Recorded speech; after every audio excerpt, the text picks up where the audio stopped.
This is K-Rock Cast, the podcast where music and perspectives collide.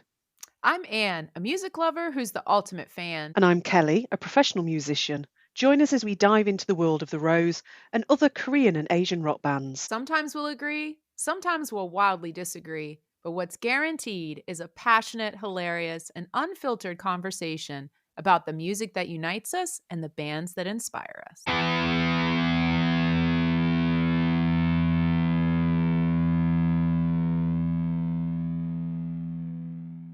All right, Kelly, here we are, episode 2 into the 444 Reborn, episode 2 of K-Rock Cast. I'm so excited we made it to the second episode. We're not I'm off kind the of, air yet. I'm kind of shocked we have made it to the second episode.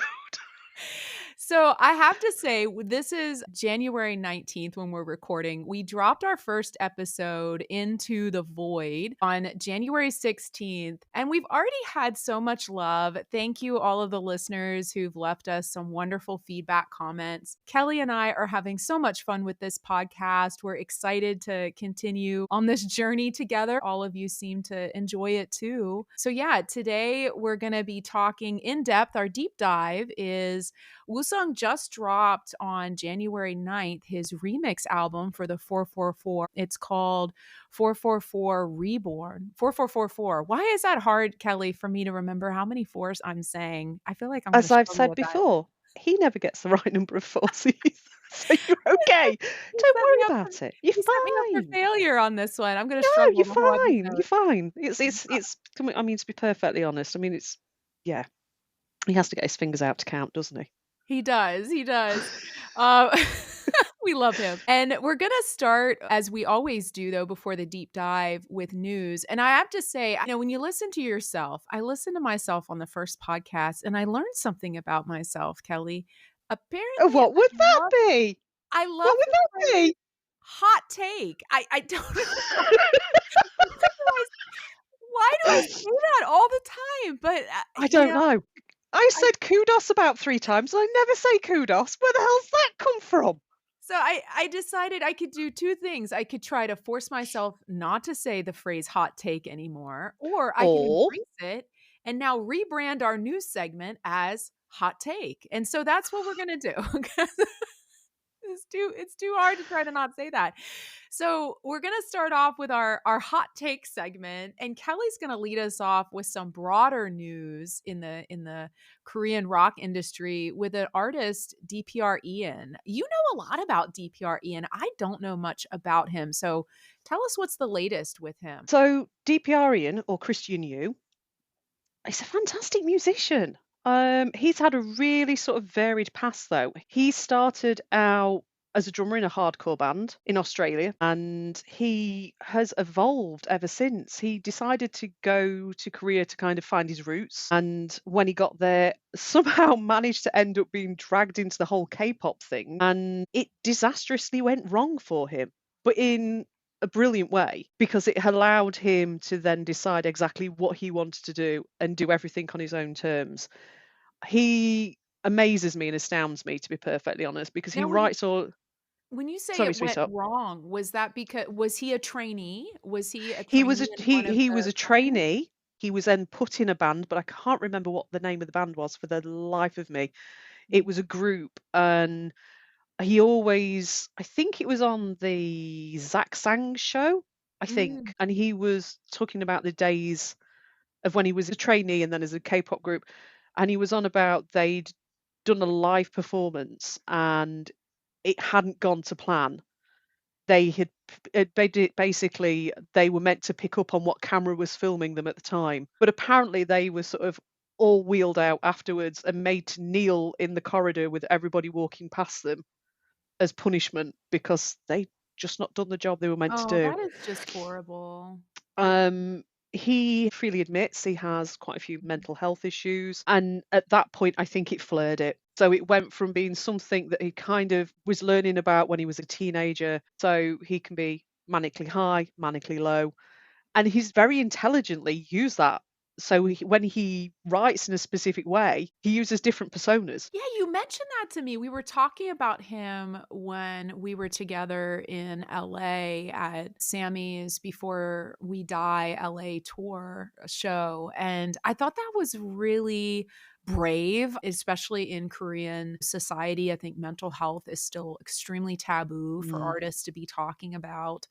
Yeah, so I think great that he's kind of embraced that and really using it, in a way Oh, that he's not trying to say, "Okay, I have this," and I'm gonna hide from it, but he's using it. he embraces it fully. He writes in specific ways relating to where his mind is at the time when he writes. He even has character names for what he's doing. So like one of the characters is Maito, and you can see it in everything he does. I mean, I am amazed by how his brain works. He does all of the music, he writes all of the songs, he basically runs the entire thing himself. He even directs all of the videos. And the Wow, videos, he oh yeah, does. the videos are stunning. He's Wow. he's started branching out into doing videos for other people though as well. Mm. I can't remember the name of the female artist that he did a video Now for last summer, and that was is amazing. is he under his own, like, management, or is he part of a management company? Oh, he does it all himself. Yeah, Yeah. yeah.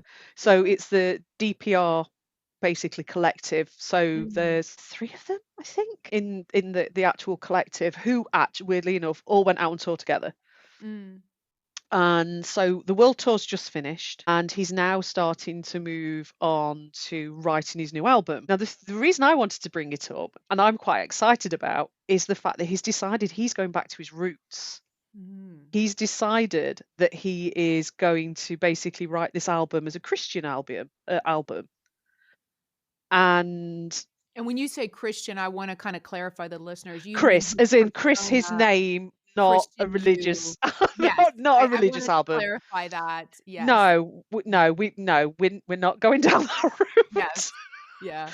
That It would've been could a head be. scratcher for our listener, like, "Wait a second, Hold on a minute. No, as in Christian U, as in his actual name. So he's going back to his rock roots. So if you ever get the chance to see him live, he will always play bass. Mm, Um, and he's an amazing bass player. He's really, really good. But he is primarily a drummer. I mean, he literally plays everything you can think of, to be perfectly honest. But I'm just really excited to see what he's going to do. So when he does lives, he'll frequently just drop in breadcrumbs of things he's been working. I say breadcrumbs, sometimes he'll just go, "This is what I've been working on," and he'll I literally just love start that. playing it. I Oh said yeah, that in he's the last episode. That's one of the things I love about Sammy. He loves to give spoilers, and as a fan, I eat that stuff up. I love it. yeah, I think you have to, because I think there's that connection of this is where we are. And I think it's also quite nice as well to hear sort of like the basics of the song Right, right. and I then think what it evolves into. So I exactly. think I that's think, really cool. the probably the record label and the record company, the business side of it doesn't want that stuff leaked because it's not polished, it's raw, but as a fan, like, I feel like it's so more intimate. I don't It need this is. And if polished it's a good if it's version. a good if it's a good song, it's a good song. You can sing it a Right. cappella and you can still tell it's a good Mhm. song. Yeah, it's Um, so funny. I'm interested in learning more about Christian U, DPR Ian. I remember when we were talking in LA, at that time, I don't know, the algorithm in X and Instagram kept bringing this artist on my feed that I had no idea who he was. And I was like, "Who is this?" And let me tell you, I'm a person that my algorithm is curated perfectly. I do not have much content coming in that I don't want to see. It's like curated I don't click on random weirdo, you know, videos I'm that into somebody rock and sends metal. I me. click on random weirdo stuff every now No, and I don't. And so for this guy to come on my feed, I was like, "Who is this?" And then when you started talking about him, I connected who he yeah. was. So I feel like the universe, the algorithm is in social media is telling me I need to Are listen you to this telling me artist. this is the Matrix that we are actually plugged It in? is The Matrix, Okay, yeah, yeah. yeah, that's fine. Yeah, that's fine. Yeah, so I need to give him a listen. Yeah, you do. He's fantastic. His music is pop, but it's so well created and Yeah. developed, and he picks random genres and fuses them together. That's so yeah, that's interesting. There's everything from acid jazz through to drum and bass, everything. I mean, he really does. He goes down the EDM route quite a bit, but it's always mixed in with Mm. something else. And the Ooh, and I love beats, that. because he's a drummer, the beats are like center, and Oh, they're I love they're really, that. really good. Yeah, really, really Well, good. yeah, listeners, if anybody else, is more familiar than I am with DPR Ian or Christian U's music, give us a shout out. Let us know what some of your favorite songs are. Give me recommendations. Kelly will obviously give me recommendations, but I'd love for our listeners to as well. We'll have to, talk. I imagine we'll be talking more about him as this podcast evolves and we start Oh, to get into yeah, some other artists. definitely. Yeah, He's first definitely. on our list. Yeah, yeah, he will be. I think he's such an interesting character and an interesting musician that we would silly not to look at his back catalogue, Yeah. to be perfectly honest. Yeah. Well, the next thing I think, Kelly, you want to talk about was just as we mentioned, I think, in our previous episode, episode 1, in the hot takes segment, we were talking about day 6 and the success that they saw and how we really feel like right now, kind of the Korean rock music scene is just really getting ready to take off. You wanted to recommend some additional artists that you've been really looking into. Why don't you run through those for our listeners? Yeah, so I don't think it ever went away. It just went underground. And a lot of people just don't want to go to underground clubs to listen to stuff. So I think they've always been there, but people seem to be taking a bit more notice now. And as we discussed last time, I think it's just how the world is. Yeah, and I found a soundbite of Sammy talking at the LA fan Q&A, and someone asked him, kind of who's been in what groups have been inspiring him and or the Rose lately. Kind of led him into talking ironically a little bit about this. Mm. And he kind of said something similar to what you're saying, Kelly, that, for even for them, right? They've been doing music well over 10 years now. There are up and coming bands, a lot of bands that are coming out from Korea these days, and just the fact that there are bands coming out of Korea and that even some of you guys know about it is actually very inspiring. It shows that we're in a different era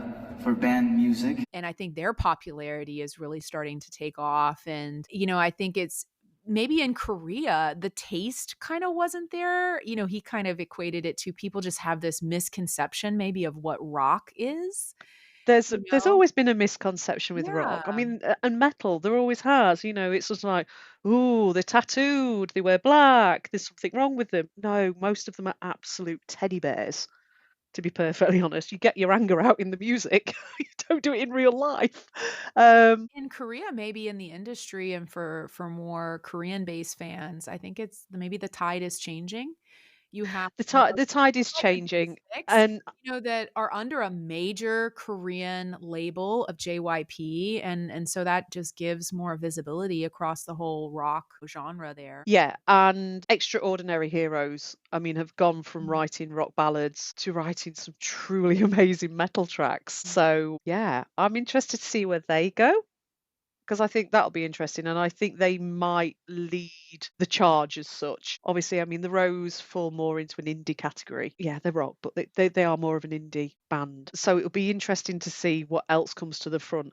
So yeah, I listen to music. I just love music, and I anything that's new, I kind of sort of, if it picks my ears up within a couple of seconds, I want to listen to it and I want to get involved with it. One of the artists that I have a soft spot for isn't actually a rock artist at all. It's a guy called Fat Hamster, who's a electronic artist. So he Which, tends by to the way, do. the best name ever. I Fat know, it's amazing, Hamster? is it? I love the name Fat Hamster. It's fantastic. So he does electronic music, but he's from a rock background. So he tends to throw in guitars and bits and pieces when he's making his beats and everything else. And he goes down the EDM route, but he works with such a varied spectrum of people. So like classical artists, and one of the groups he's been working with is Fever 18, female fronted four piece, and but they describe themselves as a Korean death punk disco band. What could Korean death punk disco sound like? Yeah. Like, Have a what? listen. I feel like I've gotta give them a listen because just those words strung together sound very contradictory or, like, not similar in any way. I'm just like, "What could Well, that when sound when like?" I when I read it, I was like, "Is this Panic at the Disco?" Which has gone kind of Yeah. wrong. I'm like, But no, death they disco are. itself, like, I just am trying to imagine what that might sound like. So basically, think sort of modern day punk, and the disco bit I think comes in with the fact that it's danceable. They have picked the name right, but they're great. They are really fun. I enjoyed them. If you like slightly more energetic music, it's one to listen to. And It's they're also all really nice to be female. female fronted as well. Yeah, female fronted, which yeah, let's support our fellow women out there in Yeah, music, because especially. actually, to be perfectly honest, some of the female bands and the mixed bands, they're better than what you've force fed by the record labels. I Yeah. know I'm not meant to say that, but it's true. Yeah.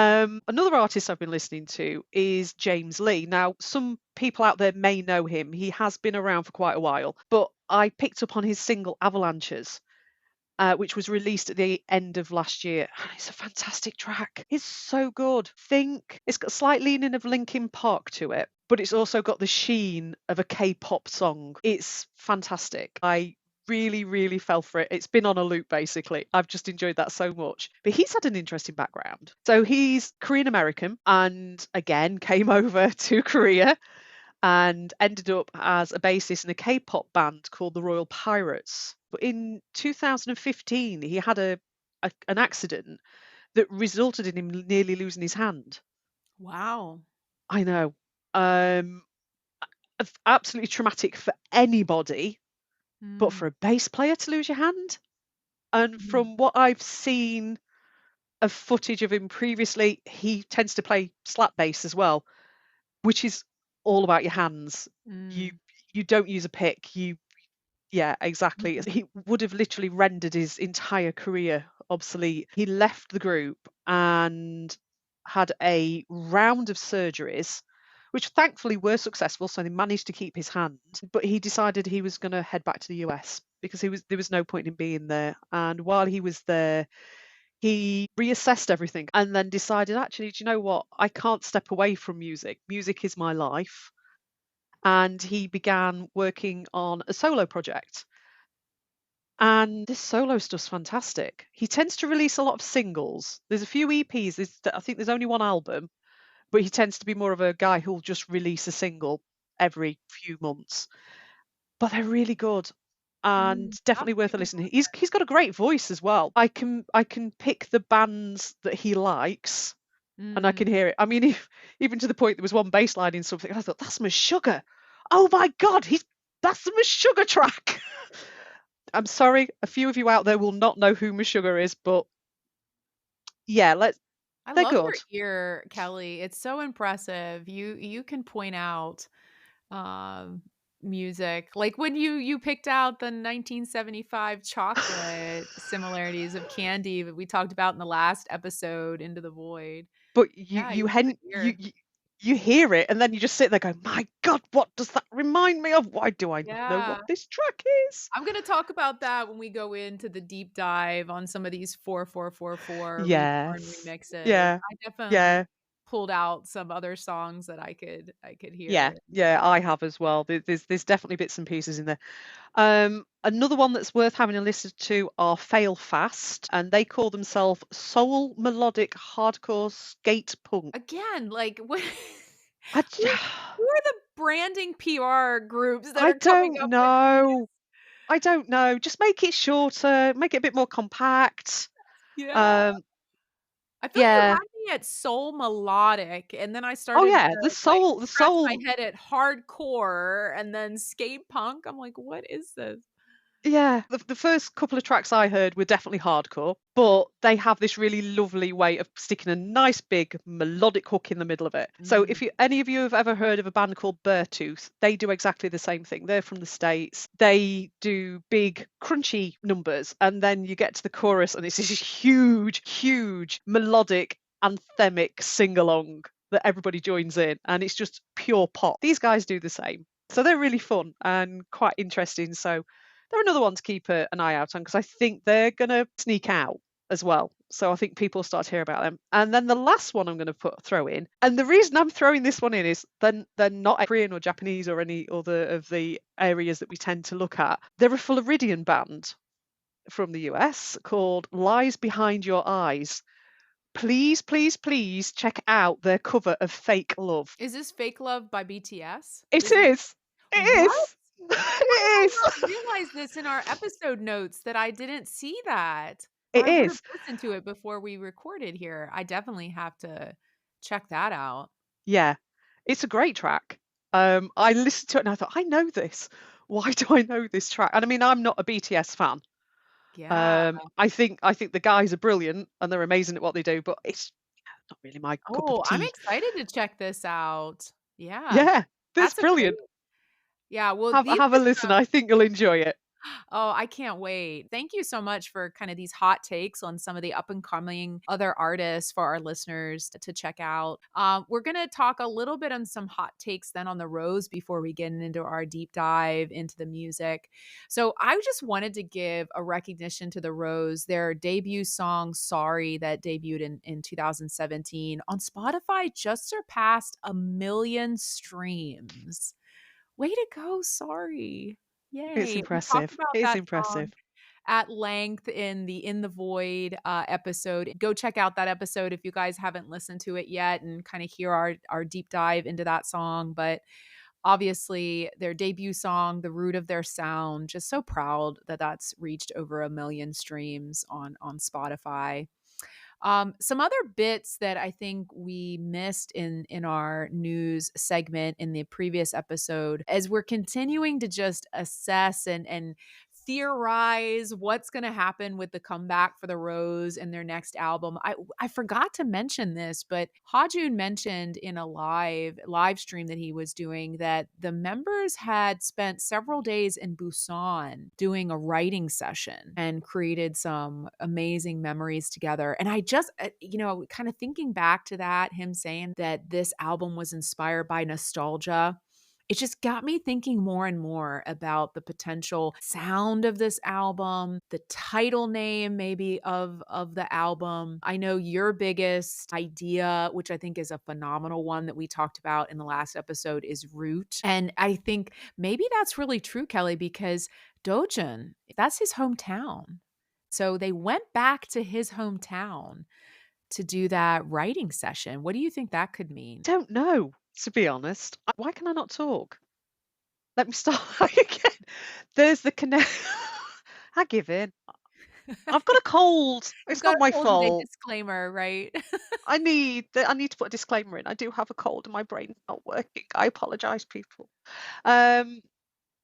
Yeah, so they went back to Dojun's hometown, and I mean, I know they've sort of gone there quite a few times in the past, and they've obviously all got sort of links in the history of the Rose relating to Busan. Might just be the fact that they've decided that that's where they wanted to try it. That's where they felt as though they needed to get away from Seoul to write. Because sometimes you do. Yeah. Sometimes you need to get away from the place that you are always writing to be able to write something fresh, especially if you're stuck with an idea. Yeah, because if I think back to their last 2 full-length albums and where they held these writing sessions, I feel like it's such a reflection on what the overall kind of sound or color of the album. So if we go back to Heal, their main writing session was in Joshua Tree, California. My connotation or my association with Joshua Tree is kind of bohemian, acoustic. And I just feel like all those songs on Heal, right? It just seemed like it clicked. Then in Duel, they went to Tokyo, big major city. My association there is flash, right? In your face. And I think that was kind of what they were trying to convey through Duel. And so what does going back to Busan mean? It's home, isn't it? It's home. Right. It's home. So I keep going back to your idea of Root And what will that mean in terms of getting back to the root of their sound? I feel like it could be more stripped down, maybe. I think Duel had a lot of layers. I can't wait till we get into that deep dive, album review, but their level of production was so much more sophisticated, I feel like, with a lot of those songs on There was a on lot Duel. of people involved with Duel as well. I mean, if Right, a you lot of look at yeah, composition and writers, and true. maybe they don't want that this time. Maybe Yeah. they want to pull it back to being a little bit more Rose-centric. Yeah, yeah. So we put out a poll on Instagram to our followers to continue to have you guys give us your theories. And I'm going to apologize if I mispronounce these Instagram usernames, but Sinara Sinara Menagax, I think, said Reborn. Now, I think that's an interesting idea, but it doesn't fit the pattern of 4 letters. But I think the concept of reborn is kind of cool. And then the next username is Magdasfon gave 4 examples. Rise, which that was the one I said in our last episode that I was clinging to, but I don't know that it matches the theme with nostalgia anymore. Real, as in Real. So I think that's kind of interesting. Or Rift. That's Rift's interesting. interesting. Yeah, Rift is interesting. So, It yeah, also has slightly negative connotations, though. yeah, yeah. So I just can't wait. I think we're all every day, are waiting for the notification on the Rosarium app of one of them coming on and making some sort of post or announcement. Again, they're going to be performing in late February and it's already that's a month away. Yeah, so I should imagine now that they're actually in rehearsals, to be Right. perfectly honest. Right. Yeah, they have Um, been very quiet. I mean, completely. yeah, if end of February, beginning of March is the release time, Mhm. it's out of their hands. It's in final production. It's in Yeah. physical production now. Yeah. Yeah. Um, So, I mean, maybe by the so time that we record our 3rd episode of K-Rock Cast, we might have some news and possibly, have some announcements because I feel like it could come, any or day. as I've said to you many times before, or they could just be bullshitting us and it doesn't come out until 2026. Did you make your decision? Are you going to Rabbit to the Moon Festival?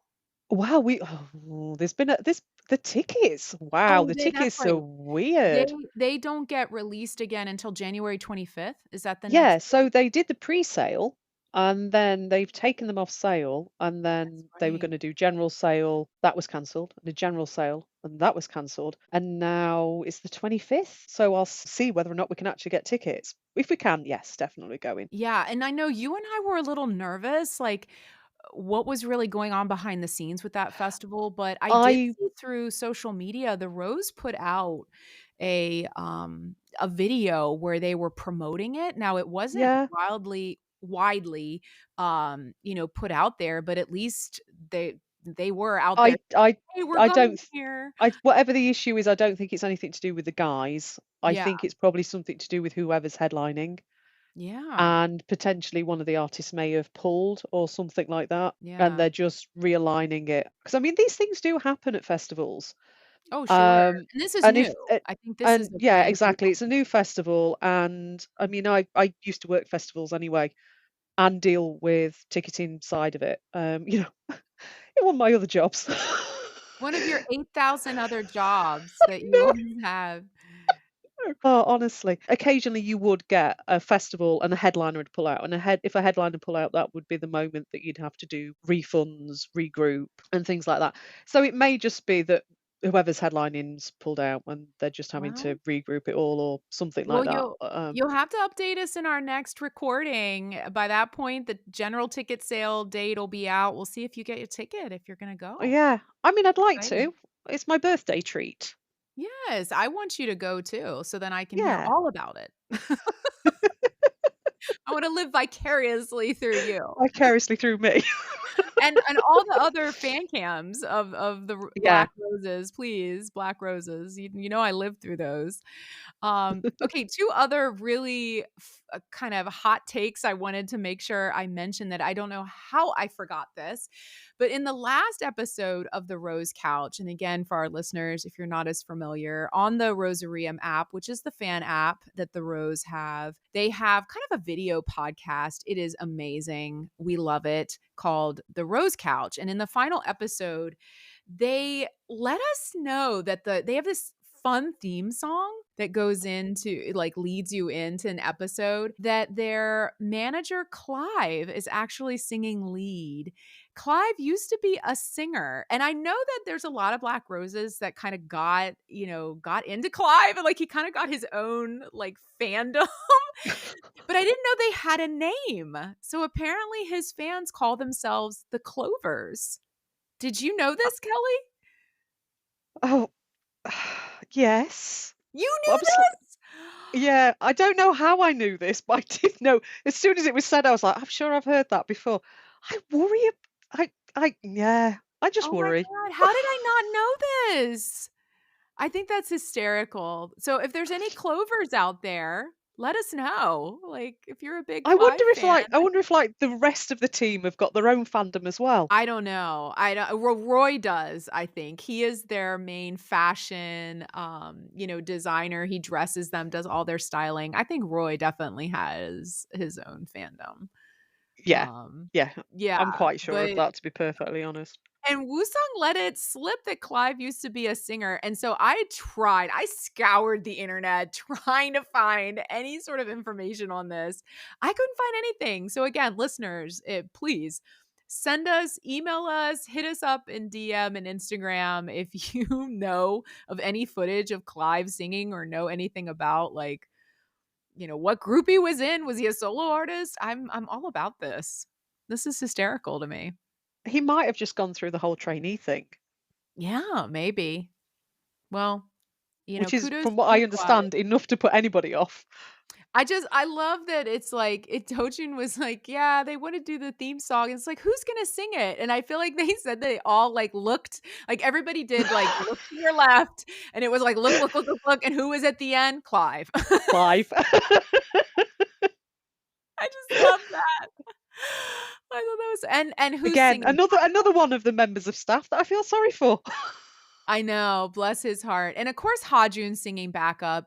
From episode 1, guys, I'm gonna be all about my Hajun vocals. So just knowing that he's the backup vocals on the theme song of the Rose Couch, I just love that. I love that theme We're not song. starting the drinking game today. We are starting the drinking game. It begins now. No. No. We're going to cause health problems for our listeners. Stop it. This is a Wusong centric episode anyway with his album, so I'm not going to have much opportunity to talk about Hajun. So give me the chance while I can, please. Okay, get on your soapbox. And then the last piece, they were talking about the evolution of the Rose Couch, which I thought was interesting and kind of hinted a little bit, or at least Sammy does. Sometimes Sammy talks out of his ass, and so. Sometimes. Okay, Sammy always talks out of his ass. And then Leo is always in this face that just looks like he's like horrified at what's coming out of Sammy's mouth and tries to backpedal what Sammy's saying. But I mean, it's literally like watching a mum with a hyperactive kid that just comes out with something really unfortunate in the wrong place, and I'm literally like, shut up. It is what Leo always does to Sammy. But Sammy's sitting there like, well, I think what we could do is have like Black Roses on a Zoom call, and we could be talking to them while we break these things down. And Leo's like, so I guess that'll be season 20 of the Rose Couch. Yeah. Like, how the hell would we figure that out? Like, what are you setting us up for? Yeah. But, I mean, obviously, I mean, you've got somebody there who's literally like, no, let's think about the actual logistics of this before we spout that we can do it. Yeah, Leo's like, no. Like, if you really thought through how hard that would be to figure all of that out. Technically, it's not that hard, but yeah. Happen, right? Somebody can do this. Of course. Yeah. Of course he can do it. Yeah.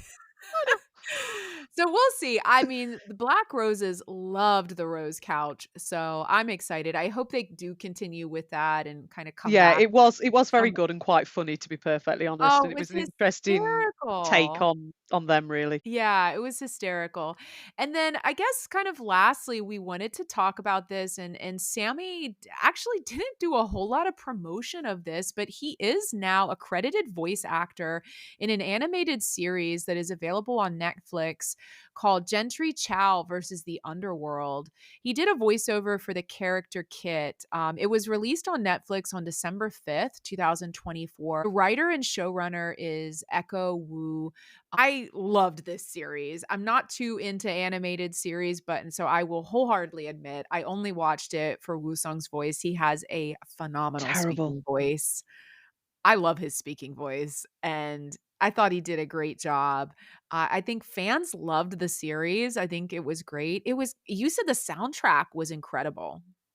The soundtrack's that good that I've actually bought the Mondo vinyl, so I'm just waiting for that to turn up because it's beautiful and pretty as well. It's gorgeous Oh, vinyl. wow.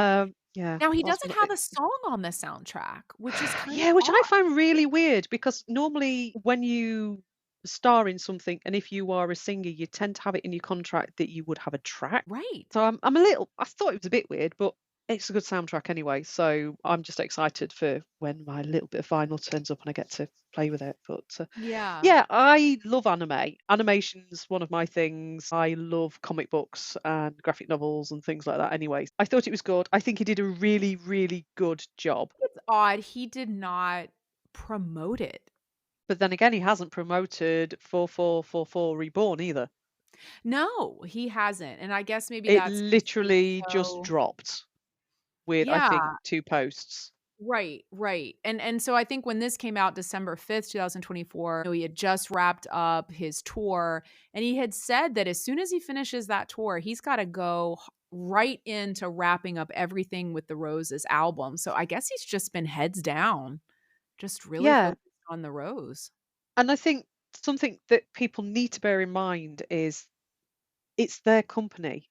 They're doing Mhm. this themselves. Yeah, they So do everything, right. every decision that needs to be made for that album, they are doing. They're having all of the discussion. It's not just them playing, they're sat around a board table, literally just deciding everything from where can we tour, what the artwork looks like, which photographs are approved, how the visualizers are done, when it goes live, where they stream, everything. They need to do all of that, and it's unbelievably hard work. I mean, I'm doing it myself, and it's Yeah.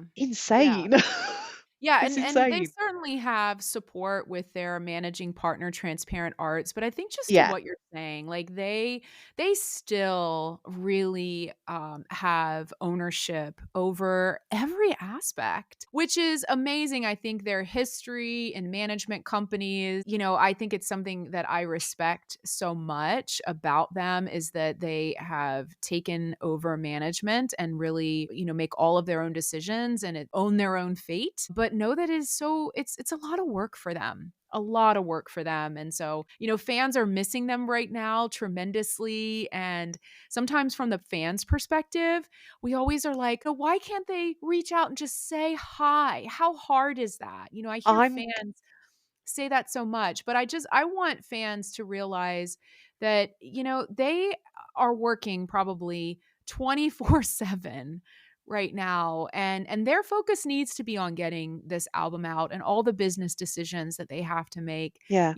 So we need to just be patient as fans, and they'll when they're W- ready, we're ready. Before the whole advent of social media, there was a case of you wouldn't know that they were doing an album. All of a sudden, it would appear in whatever press you were reading, or on MTV, or on the radio. You didn't have this continual dialogue that they were sat at the other side and you were sort of almost having a text conversation with them. That Yeah, didn't that's true. exist. A band would go away for 2 years. You wouldn't hear anything from them Yes. at all. Right. And then all of a sudden, drips would start coming through via their PR company that something was happening. And then the album would drop. And then they tour. So we've sped everything up And people just expect this continual communication from them. Yeah, You and I think can't do it all the time. yeah, and as you're I'm saying, the sorry, people. advent I know everybody loves them and yeah. everybody wants to know what they had for breakfast and what time they go to bed.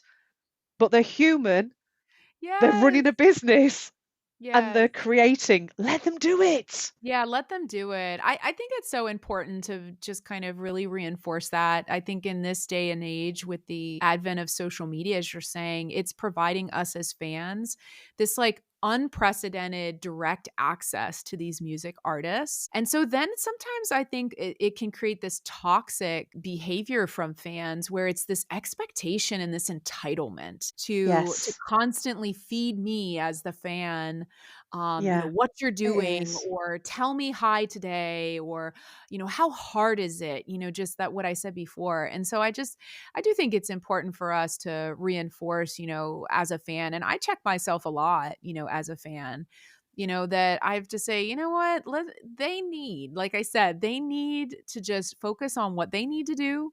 And when they're ready, I'm ready. And Yeah. they don't owe me anything as their fan. I think we're all super excited for them coming out, with new information probably any day now, but until they're ready, we'll be here as the fans. Yeah. All right, so that While wraps the up our cat's away, the mice will play. I keep that's saying right. this. We started this podcast during their time away. I know. Oh God, what have we done? Well, like I said on the Rosarium, we had to fill the void, pun intended. Verdum.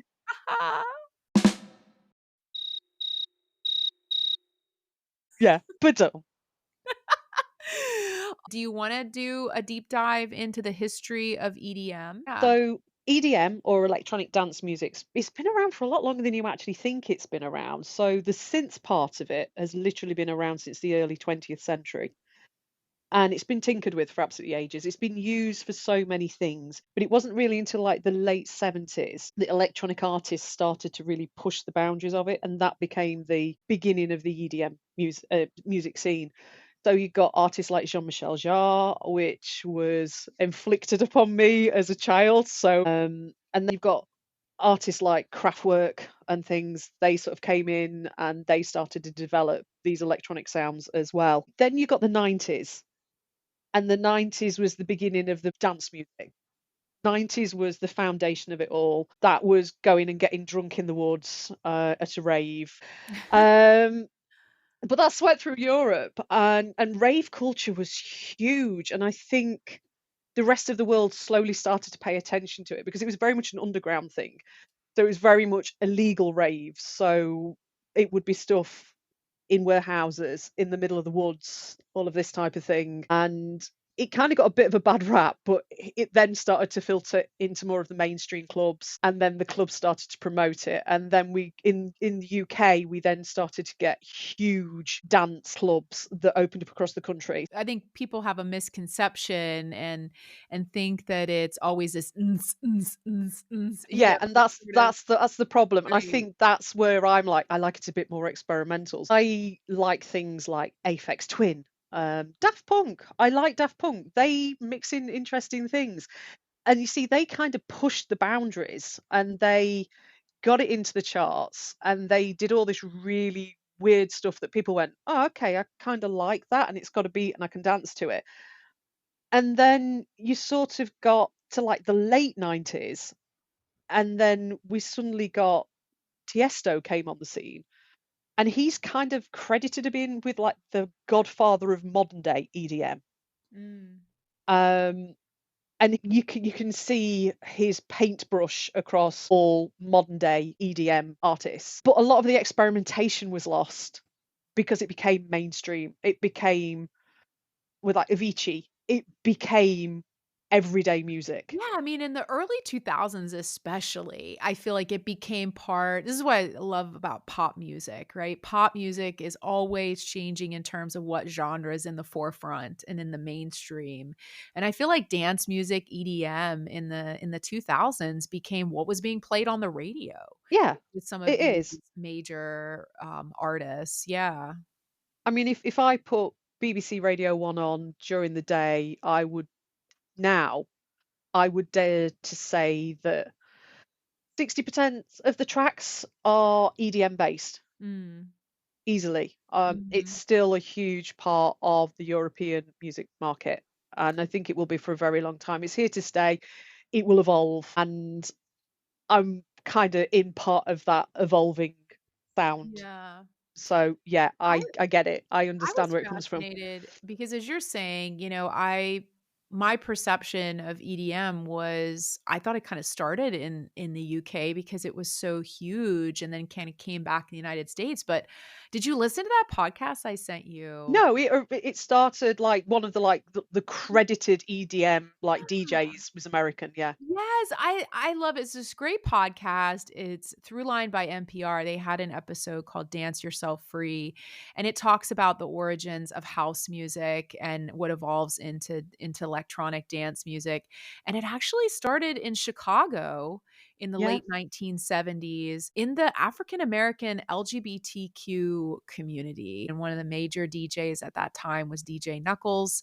There was a hmm, big club called The Warehouse in Chicago. And so then this house music leaked its way over to Ibiza, and yeah. some UK DJs kind of picked it up, took it back to the UK, and then it just like exploded Oh God, there yeah. So I throughout mean, Europe.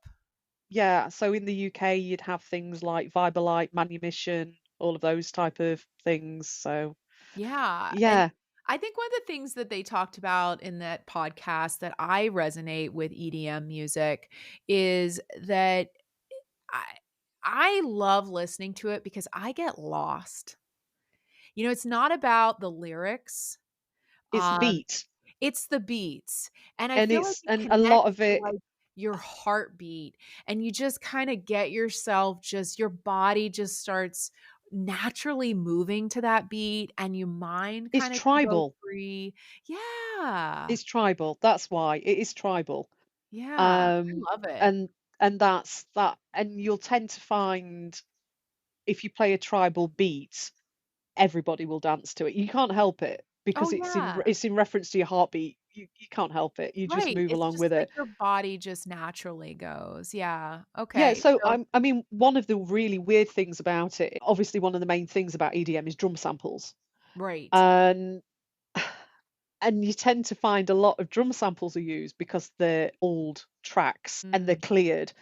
So they aren't within copyright. So and you get really fantastic tracks that are from like the 60s that are used and they're used today. I can't say anything because one of the industrial bands I used to be in, we used a track, a snippet called Funky Drummer, which is actually from a James Brown track, Funky Drummer, and Mm. it was a guy called Clyde Stubblefield who came up with that. And it's quite, it's just got this really nice sort of funky, jazzy groove to it. But you speed it up, oh my God, it's amazing.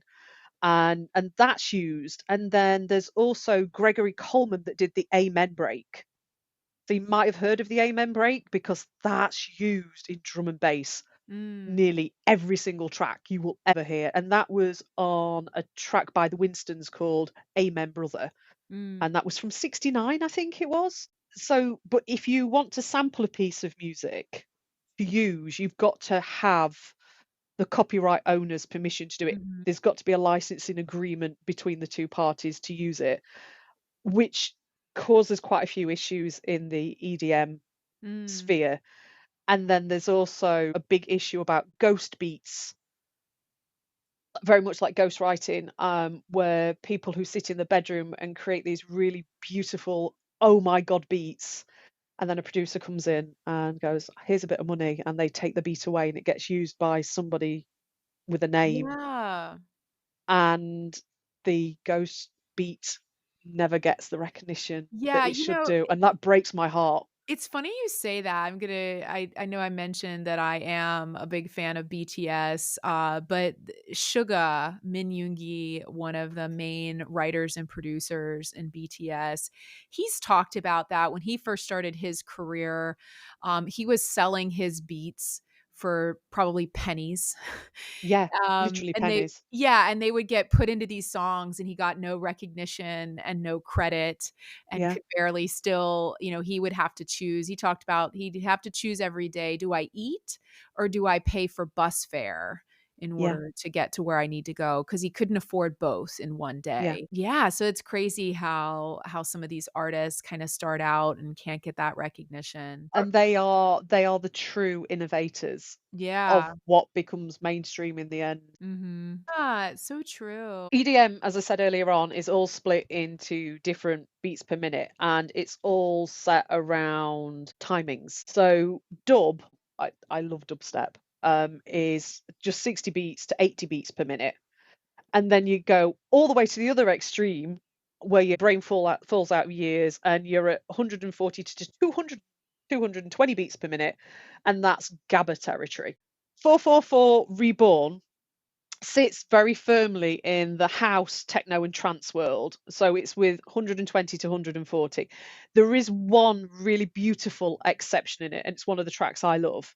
And I think it's the best part of the entire album. And that is this really beautiful drum and bass bit, which is 174 beats per minute. Because I know EDM, I feel like if you don't like EDM, you don't like EDM, or you don't know about it, in a sense, right? So, in my opinion, I feel the same way because I was one of those people that didn't get EDM until recently, like 3 years ago. I didn't like EDM at all. I vibrated with EDM, and the way I heard and felt EDM is exactly how I try to put it into my album. All right, Kelly, why don't you kick us off? Let's jump into our deep dive on Wusung's 4444 Reborn album. Give us kind of the background a little bit on this album. Right, so 4444, because I have to do it that way because I miss the fours if I I don't. know. It's like a tongue twister. Exactly. So 4444 Reborn was released on January the 9th. It was only done as a digital album and it consists of 8 tracks and the remixes of songs from his 4444 nearly did 5 then for a minute album that was released on the 4th of October. There's a really, really good article on the All K-pop website. I think we'll put the link on the main comments so you can actually check this out for yourself. But the quote from Sammy was, "The electronic music scene has always been a huge inspiration for me. The 4444 Reborn isn't just a celebration of my album, but a reflection of the incredible artists and styles that shape the genre today. It's been amazing to see how each collaborator has brought their own vision to my music." Yeah, I love this quote, and I kind of wanted to bring this up a little bit and get your perspective on this as a music artist yourself, because I think I love what he says.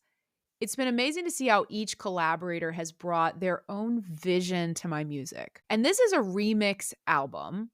And I think, to be kind of honest, we'll go into this a little more in our overview. I think there's been mixed reviews from fans on if they like these songs or not. And I just have to take a step back, and to me, what I think of is when I hear a remix of a song is not about the original artist. Correct. It's about It's the nothing remix artist's like this. Yeah, interpretation and vision of that. And I think because of that, you can't look at the songs on this album as like Wusung's work. This isn't his body of work. His body of work was the inspiration for these songs, but this is a body of work of these other artists. exactly. And It's the yeah, same as getting a book and reading a book, then you see a director's version of the book as a film. right.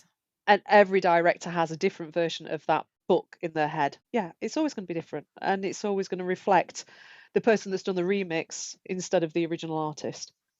Yeah, and I wonder if some of the fans that have some mixed feelings, or I mean, saw some harsh comments of like, I think someone had said, if it ain't broke, don't fix it. Meaning like they really didn't like any. I've interpreted that as like really Mm. didn't like any of these songs. They liked the original. And I mean, everybody obviously is entitled to their own opinion. You can't look at this remix album to me with the lens of these are Woo-sung's body of work. So Yeah, I it's think you not have his to look work, it's at it. somebody else's now, yeah. Right. Yeah. Yeah. So maybe the genre isn't necessarily, your main cup of tea or your favorite type of song. But I think, I looked at all of these songs from that lens of, this is this artist, this remix artist body of work and so forth. So I just kind of wanted to preface that, I think, with our listeners as well. The cover art of this digital I album that love you put it. online is breathtakingly beautiful. I So really, listeners, really love this is so far up my street, this artwork, I really love oh my this. goodness, it's so intricate and there's so many layers to it. It's gonna be kind of difficult to explain verbally to our listeners. Definitely check out our Instagram page. We're gonna be posting a lot of this as we are promoting this episode. Our Instagram, if you're not following us already, is at krock_cast. It's kind of this combination of it's like this pulsing eye where the iris part is this gorgeous blue. And I feel like it combines aspects of the human eye, then themes of cosmos, which we talked about that. You had that hot take, I think, in our Yeah. last Oh, episode. it's the hot take again! I'm telling you, I'm embracing it, Kelly. I'm not going to try to steer myself away from that term. It's going to be in my Oh, brand. God. But he talks so much about that as a theme in a lot of his lyrics, and then it combines like the concept of just sound waves in music. What was your impression of this artwork? Well, it's multiple layered, isn't it? So you have the fact it's used as a visualizer as well on all of the media, YouTube, Spotify, everything. It's used as a visualizer for it. So you have multiple layers. One, it actually looks like the cone of a speaker as well. Oh, right, it does too. I So didn't I didn't pick up on that yet. yeah, Yeah. so if you put sand on a flat surface and put a speaker underneath Right. it, as you get the vibration, especially with things like EDM, because it's quite powerful, you will actually get the patterns that you see appear in the visualizer. You've got the fact that it is the sound waves as well. So you'll see around the outside, you've got the motion of the clock waves around the outside, which are the beats per minute. So it's quite in depth. It's really, really nice. But also you've got the third eye as well. So you've got the eye chakra, which colour is blue. And he does like to delve into Oh, the metaphysical. he Um, loves all of that. Yeah. yeah, somebody who's worse with it than I am, to be perfectly honest. That's quite I impressive. I just think, like, I imagine that this was his vision. I mean, he typically really does kind of take ownership of that, and I think imagine this was kind of all in his mind, and somehow someone was able to recreate it. I just think it, like you said, it's so layered, it's so intricate. Um, I could not stop looking at this It's cover art. lovely. It's It's so lovely. I'd actually quite like it as an art print. Yes, So he's missed a yes. trick with that one because it's something that I would have definitely bought. I don't know where I'd Mhm. hang it, but yeah. And at the moment can see into my office and how much artwork is on the back wall. That's just Yeah. one wall. Oh, Um, I love it. yeah, it's my nerd wall, that one. So yeah, I think it's a really beautiful reference, but he does tend to reference chakras as well. So we've got the whole cosmos thing. So we've got the crown is referenced frequently in Mhm. his album, and Yeah. that's your crown chakra as well. And and the heart space is as well. But to tie it into the possible name for the new album, you could have the root chakra as well. Oh, there's that connection back to So you there thinking the is next there is album is lots and Roots. lots of connections there. Yes. But it's also the fact as well that he does wear blue contacts in the videos as well. You said that, and I don't know how I missed that little detail, and then when you mentioned that, I had to go back and look at the promo photos and the video for Forget Forever, and you're right, he is wearing blue contacts. freaks me out a little bit because like all my family have got blue eyes. It's like, what's wrong with his eyes? Oh, okay, that's I mean, that's I'm got gonna contacts admit in. I find it a little bit creepy too. I don't prefer him with blue eyes. But yeah, that's such a cool tie-in. Yeah, I had missed that detail. that's the thing. He works on details with Oh, he everything, and every does. detail has an Everything has a has reason.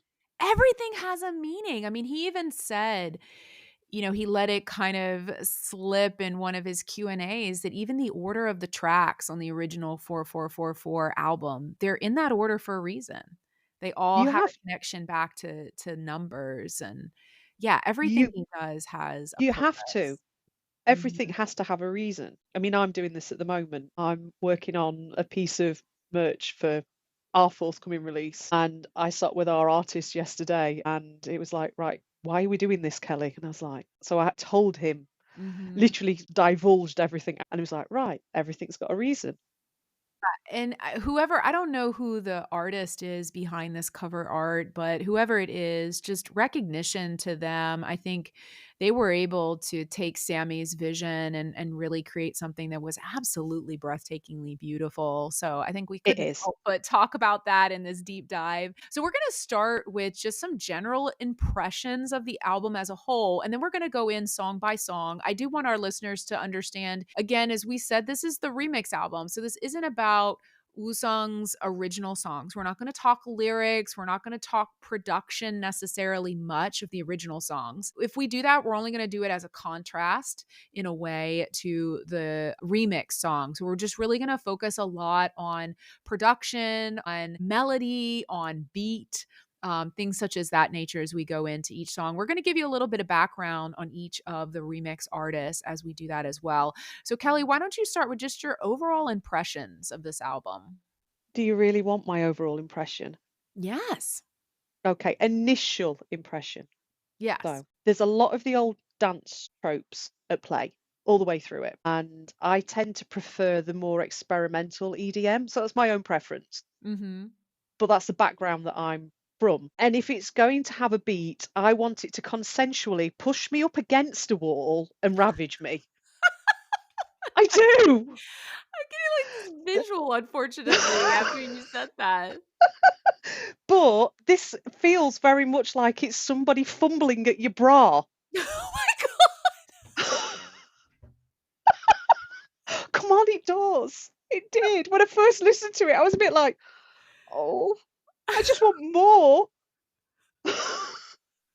Just me. Anyway, Oh my I goodness. wanted somebody to push the box a little bit I more. feel like you need to write that as a review somewhere on his website. I can't. I can't do that. I'm a coward. I can't do that. I'll say it out loud. But I no. Anyway, Oh. um, so it feels very much like it's all beats that we've heard before, or I've heard before anyway. Mm. It's very much Ibiza, Mm. and to me it could have been a little bit more industrial, like warehouse in Berlin or Manchester. That's kind of what I wanted. I just wanted something because I think the songs, because they'd already got this dance feel, Mm. had the ability to be just pushed that little bit further with it. Yeah. So initially there were 3 tracks that stood out for me, and this has altered, but we'll get into this as we move along. And I might just be grumpy. My initial reaction might have just been grumpy about it because Sammy always likes to drop albums specific time, which is great for the rest of the world. But it's 4 a.m. or 5 a.m. for me, Are you putting and in I hadn't had a Sammy? cup of tea. Are you putting in a request to Sammy? He needs to rethink his album drop times. He isn't going to do that. Come on, it's just me moaning, to be perfectly honest. Let me moan. You're I'm gonna make British. Sassy God damn Sammy it, come let me moan. out. You talking like that shit to him, he can get Sassy Sammy coming out back at you. Yeah, okay, whatever. I'll win that one. So, to be perfectly honest, Madam's ears probably weren't attuned as they should have been. It takes a little bit for my ears to warm up in the morning, Mhm. along with my voice. So, that might be it. But my tastes have changed, but as we get into the tracks, I'll kind of explain that. So for me, it's interesting. I'm gonna go opposite of you, which is why I love our discussions because, like we say, sometimes we'll agree, sometimes we don't. You're looking at this more like pushing the edge of EDM. I'm loving just the steady Eddie EDM. I think there's my favorite track, which I literally call EDM safe, which I don't know if that's a term. I'm coining it now. Because it's just so like typical, right? Like, and so I ate that up. I think the Lame Impala tracks that we're gonna talk about threw me, definitely, but everything else on the album, I really liked. I think overall, I like the album. Now, I can't say I like every track on the album. Um, but back to kind of his quote, that you read from allkpop.com. He obviously has been inspired by EDM for the last several years in his music. I mean, to me, when I reflect back, I even see it come out in some of the songs on the Dual album. I Mhm. think of Cosmo, I think of Lifeline, and then they came out with Lifeline Reborn. Those Oh, songs all were influenced in EDM. Sammy was going on his live streams as far back as like end of 2023 playing for fans.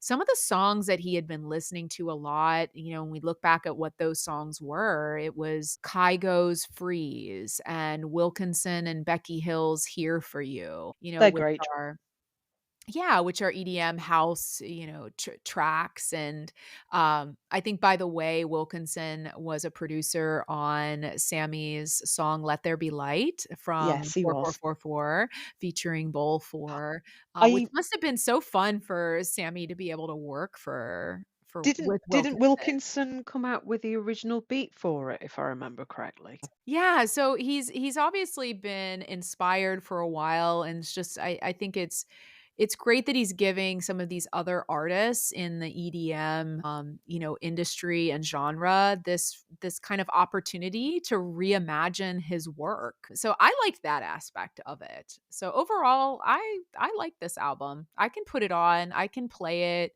in a mix of all the other The Rose or Woo-sung's discography. So yeah, yeah, I like it. That was part 1 of Into the 4444 Reborn.